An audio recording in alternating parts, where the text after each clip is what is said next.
आज की इस वीडियो से हम कक्षा 12 फिजिक्स की शुरुआत कर रहे हैं।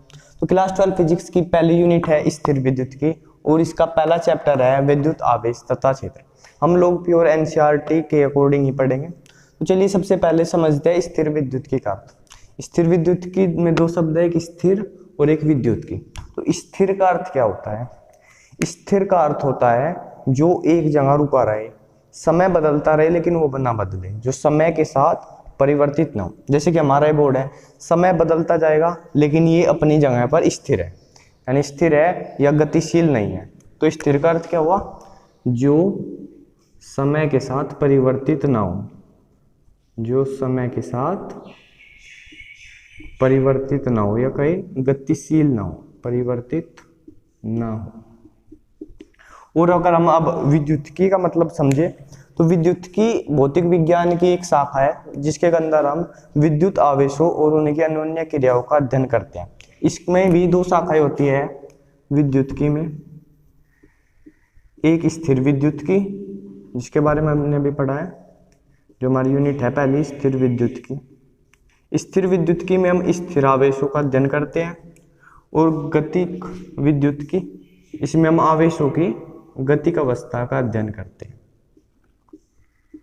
स्थिर विद्युतिकी में स्थिर आवेशों का और गतिक विद्युतिकी में आवेशों की गतिक अवस्था का अध्ययन करते हैं।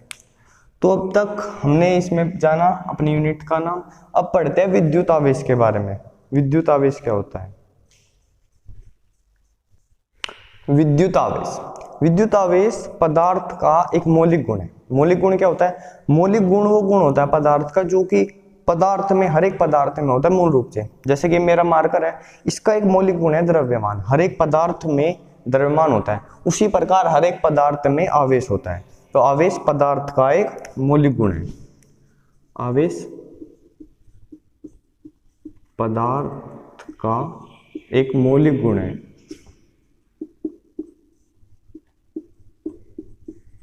जिसके कारण पदार्थ, जिसके कारण वह विद्युत व चुंबकीय प्रभाव दर्शाता है। चुंबकीय प्रभाव दर्शाता है। प्रकृति में पदार्थ के द्वारा जितने भी विद्युत व चुंबकीय प्रभाव दर्शाए जाते हैं, जितने भी विद्युत के प्रभाव और चुंबकीय प्रभाव है वे दर्शाए जाते हैं, वे सब विद्युत आवेश के ही कारण होते हैं। अभी आप सोच रहे होंगे कि विद्युत प्रभाव तो विद्युत आवेश के कारण होता है, लेकिन चुंबकीय प्रभाव भी विद्युत आवेश के कारण ही होता है। और विद्युत में और चुंबकत्व में क्या समानता है और ये एक दूसरे से कैसे जुड़े हुए हैं, ये सब आप आगे चल के पढ़ेंगे। और इसके बारे में पढ़े तो इसे क्यों से दर्शाते हैं, क्यों से दर्शाते हैं, बड़े क्यों से भी और छोटे क्यों से भी दर्शाते हैं। इसका एसआई मात्रक कूलाम है, एसआई मात्रक कूलाम है, कूलाम है। तो कूलाम को लिखते हैं हम सी। पद्धति में इसका मात्रक है एम्पियर सेकंड। एम की एस पद्धति में इसका मात्रक है एम्पियर सेकंड। ये देखिए, अब एम्पियर होता है धारा का मात्रक और सेकंड होता है टाइम का मात्रक। तो यहाँ से हमें पता चलता है क्यू बराबर होता है आई टी के। ये सूत्र आपको याद रखना होगा। आई यानी धारा का मात्रक एम्पियर और टी यानी समय का मात्रक सेकंड, इसलिए आवेश का मात्रक हो जाता है एम्पियर सेकंड। इसका सबसे बड़ा मात्रक फैराडे होता है, सबसे बड़ा मात्रक फैराडे है, फैराडे। एक फैराडे बराबर होता है 96,500 कूलाम के। एक फैराडे बराबर 96,500 कूलाम। और भी इसके बारे में, इसलिए अभी इसको मिटा देते हैं यहाँ पर से।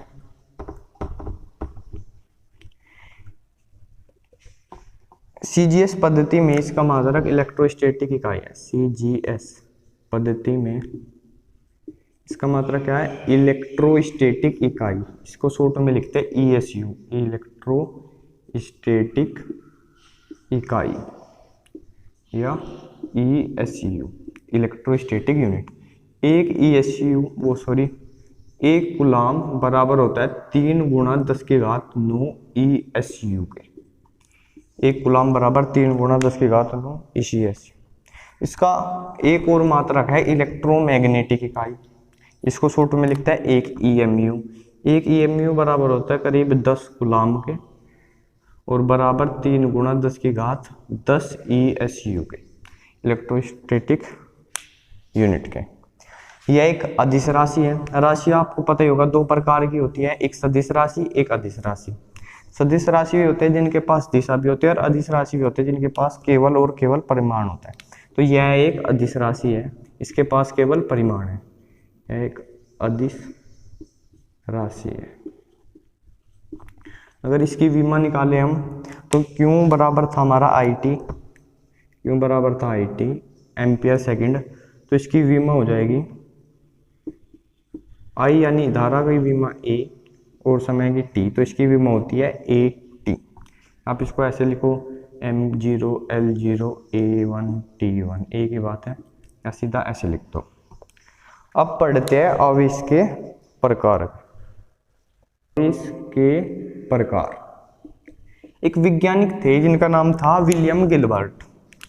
विलियम गिलबर्ट, इन्होंने क्या बताया कि आवेश 2 प्रकार के होते हैं। आवेश 2 प्रकार के होते हैं, तब तक इनका नाम नहीं था, बस आप ऐसे समझ लो कि 2 प्रकार के होते हैं, टाइप A और टाइप B। इन आवेशों के साथ क्या देखा गया कि जब इनको समान मात्रा में एक दूसरे के पास लाया जाता था, समान मात्रा में यानी इक्वल क्वांटिटी में एक दूसरे के पास लाया जाता था, उतने ही गुलाम आवेश ये, उतने ही ये, तो ये एक दूसरे को खत्म कर देते थे, एक दूसरे को खत्म कर देते और बचता था कुछ भी नहीं, यानी 0। तो इनके नामकरण के लिए फिर बेंजामिन फ्रैंकलिन ने देखा कि जैसे कि गणित में होता है कि माइनस की संख्या और प्लस की संख्या हमेशा जब उनको जोड़ते हैं तो वो 0 हो जाते हैं, इक्वल संख्याओं को, तो ऐसे ही इनके भी नाम में कर दिया। एक का नाम हो गया ऋण आवेश, ऋण आवेश, और एक का नाम हो गया धन आवेश। तो इनका नामकरण किया था बेंजामिन फ्रैंकलिन ने, और ये बात बताई थी कि 2 प्रकार के होता है विलियम गिलबर्ट ने। दोनों नाम आप लोग याद रखिएगा, बेंजामिन फ्रैंकलिन, फ्रैंकलिन कि आवेश हुए। अब 2 प्रकार के आवेश है, एक ऋण आवेश, एक धन आवेश, ये निगेटिव चार्ज और ये पॉजिटिव चार्ज। अब पढ़ते हैं विद्युत आवेश का इलेक्ट्रॉन सिद्धांत। विद्युत आवेश का इलेक्ट्रॉन सिद्धांत, इसके में बताया जाएगा कि पदार्थ में आवेश कहाँ होता है, कैसे होता है। विद्युत आवेश का इलेक्ट्रॉन सिद्धांत। विद्युत आवेश का इलेक्ट्रॉन सिद्धांत।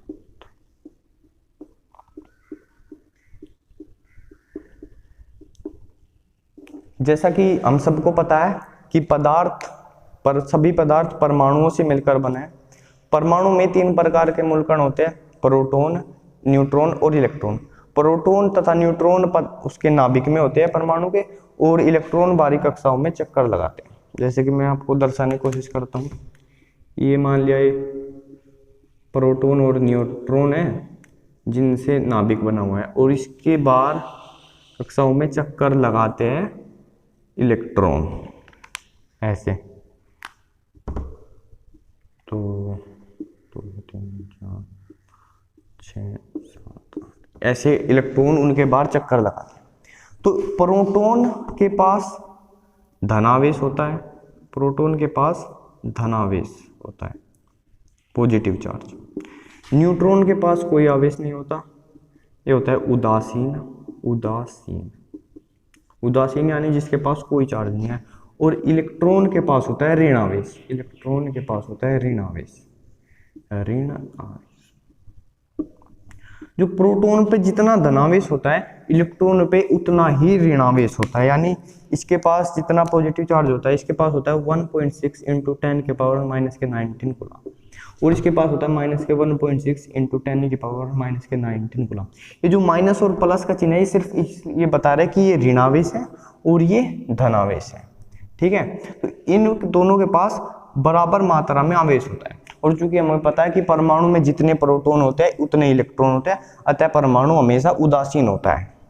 अब यदि किसी परमाणु में से एक या एक से अधिक इलेक्ट्रॉन निकल जाते हैं तो उस पे धनावेश ज्यादा हो जाता है। मान लिया पहले +8 प्रोटॉन थे और 8 ही इलेक्ट्रॉन थे, अब इसमें से 2 इलेक्ट्रॉन चले गए, 2 इलेक्ट्रॉन गए तो इलेक्ट्रॉन बचे 6 और प्रोटॉन हो गए 8, तो कुल धनावेश होगा 8 गुना 1.6 गुना 10 की पावर माइनस के 19 गुना, और ऋणावेश होगा 1.6 इंटू 10 की पावर माइनस के 19 गुना, 1.6 इंटू 10 की पावर माइनस के 19 गुना। तो इस पर अगर इसमें से हम घटाए तो 2 गुना 1.6 गुना 10 के बाद माइनस के 19 कूलम आवेश अधिक हो गया पॉजिटिव का। इसी प्रकार अगर किसी उसमें इलेक्ट्रॉन, किसी परमाणु में इलेक्ट्रॉन अधिक आ जाए तो उसका ऋणावेश बढ़ जाता है, इसी कारण उसको ऋणावेशित कह देते हैं।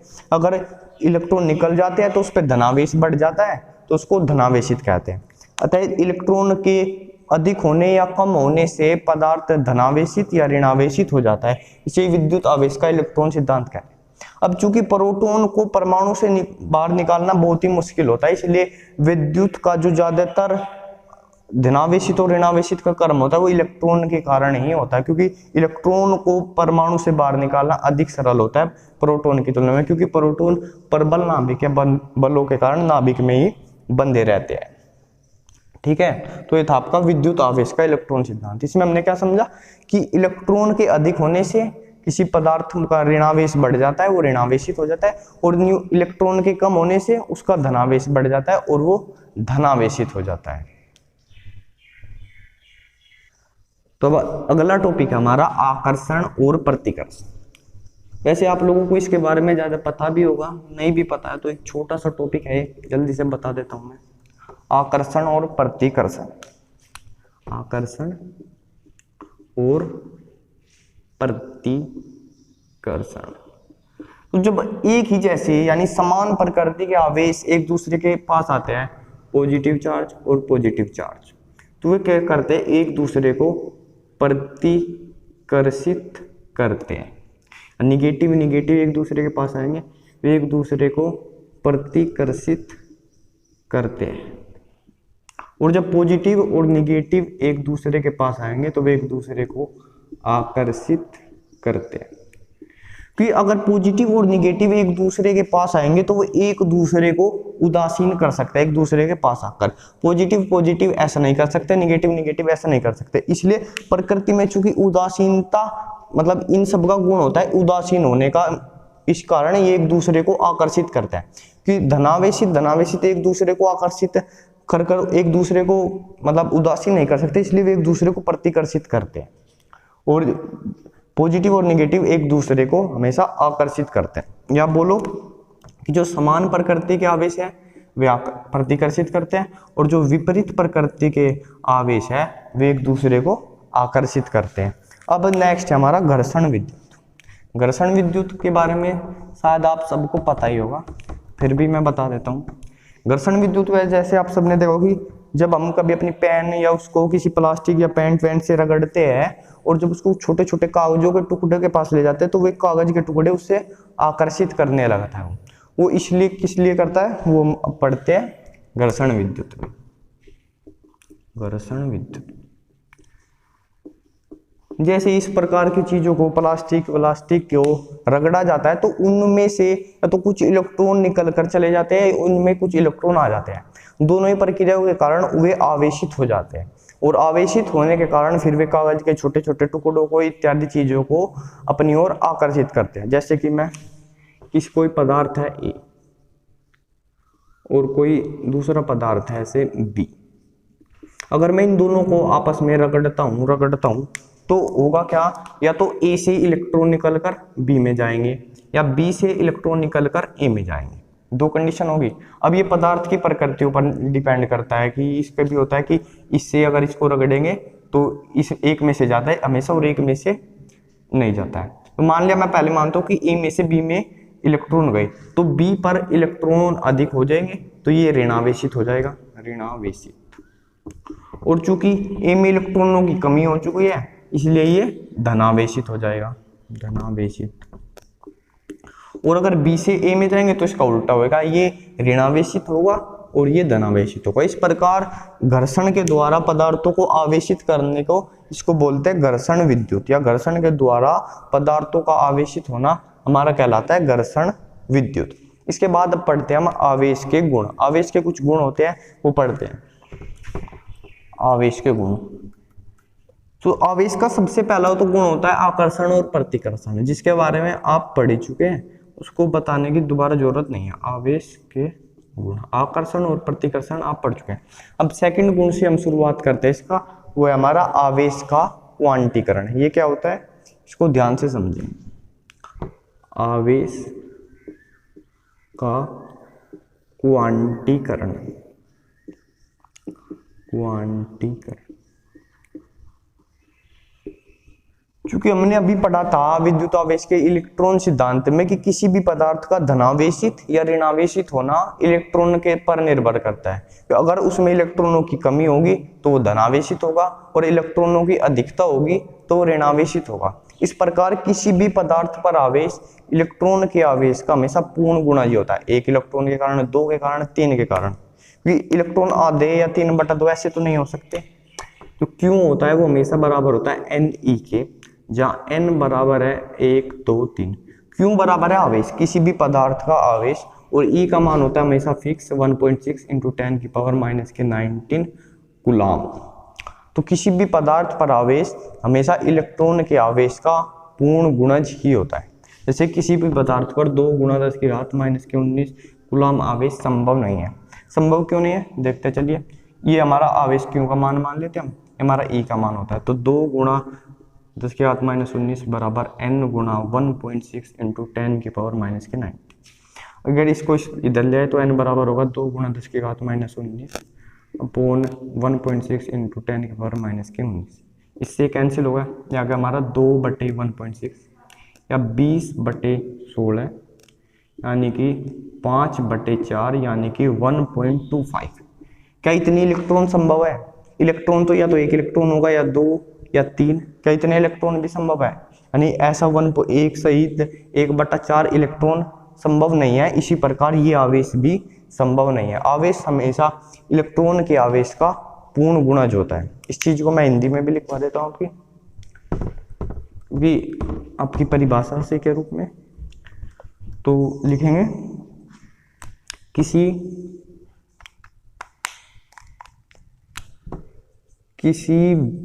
भी निकाय का, शॉर्ट में लिखवाता हूं, कुल आवेश सदैव इलेक्ट्रॉन के आवेश, या मैं लिख दूं E का पूर्ण गुणज होता है। इलेक्ट्रॉन के आवेश का हमेशा पूर्ण गुणज होता है, और इस गुण को आवेश के बोलते हैं हम आवेश का क्वांटीकरण। तो अगला गुण है आवेशों का विद्युत आवेशों की योज्यता। विद्युत आवेशों की योज्यता का गुण, इसको भी पढ़ते हैं। अब ये क्या होता है, रेड मार्कर आ जाए। विद्युत आवेशों की योज्यता,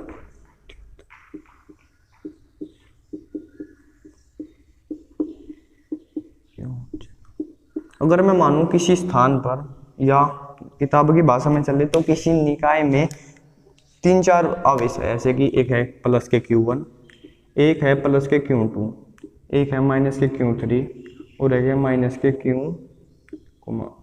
Q5 करता हूँ। चलो, तो ये 4 आवेश हैं। तो उस निकाय का जो कुल आवेश होगा टोटल इन चारों के मिलेगा, वो इन चारों आवेशों के बीजगणितीय योग के बराबर होगा। यानी अगर मैं कहूँ कि कुल आवेश को अगर मैं Q लिखूँ तो Q बराबर होगा Q1 plus Q2 plus minus के Q3 और प्लस माइनस के Q5।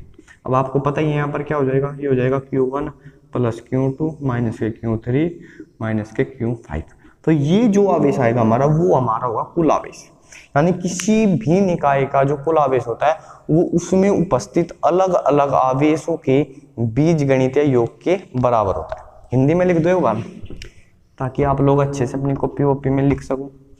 एक कॉपी पेन लेके पढ़ा करो, ऐसा कुछ फायदा नहीं, ऐसा तो वीडियो देख के यार काम खत्म। तो कौन सा मार्ग, किसी निकाय का कुल आवेश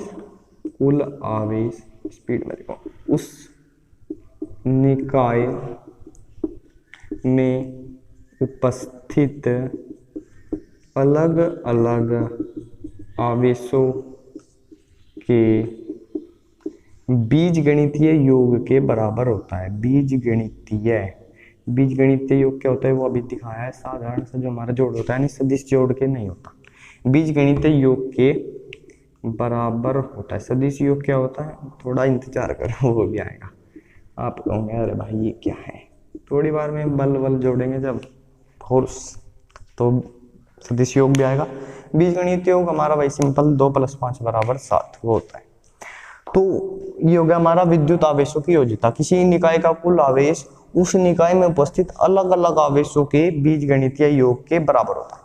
अब इसके बाद पढ़ेंगे आवेश का संरक्षण। आवेश का संरक्षण क्या होता है, जैसे कि आपने पढ़ा होगा ना ऊर्जा का संरक्षण। ऊर्जा ना तो घट सकती है, ना बढ़ सकती है, ना खत्म की जा सकती है, ना बनाई जा सकती है, केवल उसका रूपांतरण किया जा सकता है ना।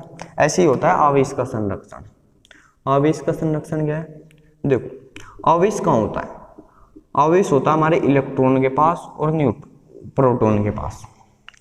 ना तो हम इलेक्ट्रॉन बना सकते, ना हम इलेक्ट्रॉन खत्म कर सकते, ना हम प्रोटॉन बना सकते, ना हम प्रोटॉन खत्म कर सकते। इस प्रकार ना तो हम आवेश बना सकते हैं, ना ही उसको खत्म कर सकते हैं, केवल उसको स्थानांतरित कर सकते हैं। इस मार्कर से रगड़ेंगे ऐसे तो हो सकता है कोई इसमें से इलेक्ट्रॉन निकल कर उसमें जाए तो एक स्थान से दूसरे स्थान पर केवल भेज सकते हैं ऐसे रगड़ के, या बहुत सारी विधियां जो भी है छोड़ो।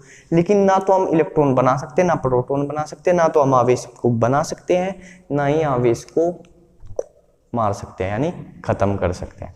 तो यही हमारा आवेश का संरक्षण, बिल्कुल ऊर्जा संरक्षण की तरह, कि आवेश को ना बनाया जा सकता है ना मिटाया जा सकता है, केवल उसको स्थानांतरित किया जा सकता है। और अगर आप बोलो तो इसको मैं हिंदी में भी लिख देता हूं, आवेश को न बनाया जा सकता है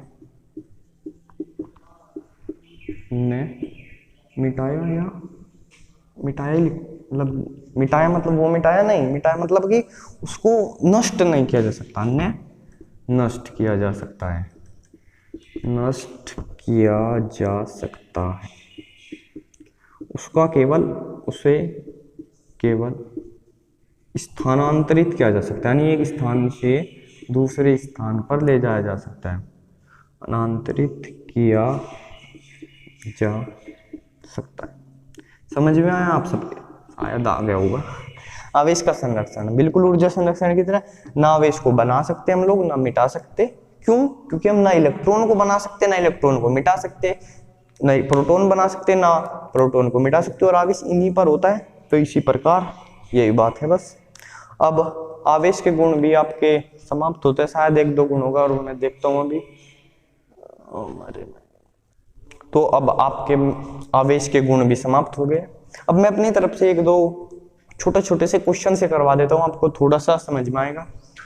जैसे कि एक क्वेश्चन है, हम लोग करते हैं सबसे पहला क्वेश्चन कि एक कूलाम आवेश में कितने इलेक्ट्रॉन होते हैं। आपने क्वेश्चन जरूर देखा होगा ये, एक कूलाम आवेश में कितने इलेक्ट्रॉन होते हैं। सुन चुका है, लिखने की कोई जरूरत नहीं। तो वही सूत्र हमारा Q = N लगेगा। Q हमारे पास है एक कूलाम, E का मान होता है 1.6 × 10⁻⁻⁻19 कूलाम, और N हमको करना है ज्ञात, यानी इलेक्ट्रॉनों की संख्या करनी है ज्ञात। तो सिंपल सी चीज़ है, इसको लिख दो 1 = N × 1.6 × 10⁻⁻19। इसको इधर इसके डिवाइड में ले जाएंगे, शायद दिख नहीं रहा होगा नीचे। तो 1/1.6 × 10⁻⁻19 बराबर होगा N की। इसको ले जाएंगे ऊपर तो ये जगह 10⁻9, जब -19 को ऊपर ले जाएंगे तो बन जाएगी +19 अपॉन 1.6 = N के। तो मैं इसको लिख दूँ अब ऐसे कि 10 जगह कहाँ है यार, यानी 10 इंटू 10 की power 18 upon 1.6 equal to n। और जब 16 से इसको डिवाइड 1.6 से 10 को डिवाइड करेंगे तो हमारा आ जाएगा 6.25 गुना 10 की पावर 18 इक्वल टू n, यानी n का मान इतने इलेक्ट्रॉन, हमारे एक कूलम आवेश में इतने इलेक्ट्रॉन होते हैं। ठीक है। अब एक क्वेश्चन हो सकता है कि एक आवेश देगा वो आपको कि क्या 5 कूलम आवेश संभव है, 5 कूलम आवेश संभव है या नहीं है, संभव है क्या, क्वेश्चन मार्क। ठीक है, तो देखते हैं, जब 1 कूलम आवेश संभव है तो 5 कूलम क्यों नहीं होगा, होगा ना, क्या होगा, क्योंकि इसमें कितने इलेक्ट्रॉन हो जाएंगे, 5 गुना 6.25 गुना 10 की घात 18 संभव है। ठीक है, तो ये अब तक जो हमने पढ़ा इस पर केवल ऐसे ही छोटे मोटे क्वेश्चन आपसे पूछ सकता है कि आवेश का संरक्षण क्या है, आवेश का क्वांटीकरण क्या है, और आवेश के क्वांटीकरण से ये ऐसे क्वेश्चन आता है कि एक कूलम आवेश में कितने इलेक्ट्रॉन होते हैं और ये आवेश संभव है नहीं है। आवेश की प्रकृति क्या होती है, योगात्मक प्रकृति होती है आवेश की। हमने कहाँ से पढ़ा, आवेशों की योज्यता का जो गुण था वहां से पढ़ा कि वे एक दूसरे के साथ जुड़कर जो उनका बीजगणितीय योग होता है उसके बराबर आवेश होता है किसी भी निकाय का। तो अब तक हमने इसका शुरू का थोड़ा बेसिक पढ़ा। अगली वीडियो में हम कूलम के नियम का सदिश रूप और उसके बारे में पढ़ेंगे, उस पर 2-4 क्वेश्चन करेंगे। तो तब तक के लिए आराम का नाम लो।